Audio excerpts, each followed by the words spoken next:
आज हमारा डे 9 और 15 डे लैंगचेन सीरीज का और इन 15 दिन की लैंगचेन सीरीज में हम लोग करने वाले हैं लैंगचेन के कोर कॉन्सेप्ट्स को। और आज का हमारा टॉपिक है वेक्टर स्टोर।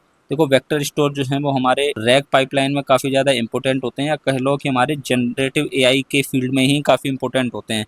क्यों? क्योंकि ये जो है वो हमारे सिमेंटिक मीनिंग की जो एम्बेडिंग हमारे पास होती है उसको स्टोर कराने में हेल्प करता है। एक खास बात वेक्टर स्टोर की ये भी होती है कि कितने भी डायमेंशन के हो सकते हैं, मतलब जितने डायमेंशन में जो है वो हमारी एम्बेडिंग हुई होगी उतने ही डायमेंशन में हम इसको स्टोर करा सकते हैं। लेकिन अब तुमने दो चीजें जरूर सुनी होंगी, एक वेक्टर स्टोर और एक वेक्टर डेटाबेस। अब दोनों में ही हमारे क्या डिफरेंसेस होते हैं और हमें कब वेक्टर स्टोर को यूज करना चाहिए और कब वेक्टर डेटाबेस को यूज करना चाहिए, आइए समझते हैं।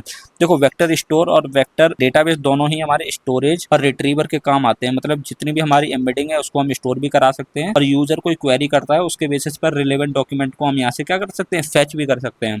लेकिन इन दोनों में ही कुछ की डिफरेंसेस होते हैं। पहला हमारा आता है कि मोर फीचर्स। जो वेक्टर डेटाबेस जो होता है उसमें ज्यादा फीचर्स होते हैं क्योंकि ये हमारी एसिड प्रॉपर्टीज को फॉलो करता है, वहीं पर वेक्टर स्टोर एसिड प्रॉपर्टीज को फॉलो नहीं करता है।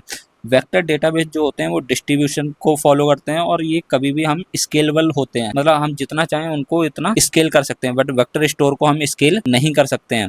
वहीं पर वेक्टर डेटाबेसेस में जो है हम बैकअप ले सकते हैं और अपने डेटा को रीस्टोर करवा सकते हैं, बट वेक्टर स्टोर में ऐसी कोई हमें फीचर नहीं मिलता है।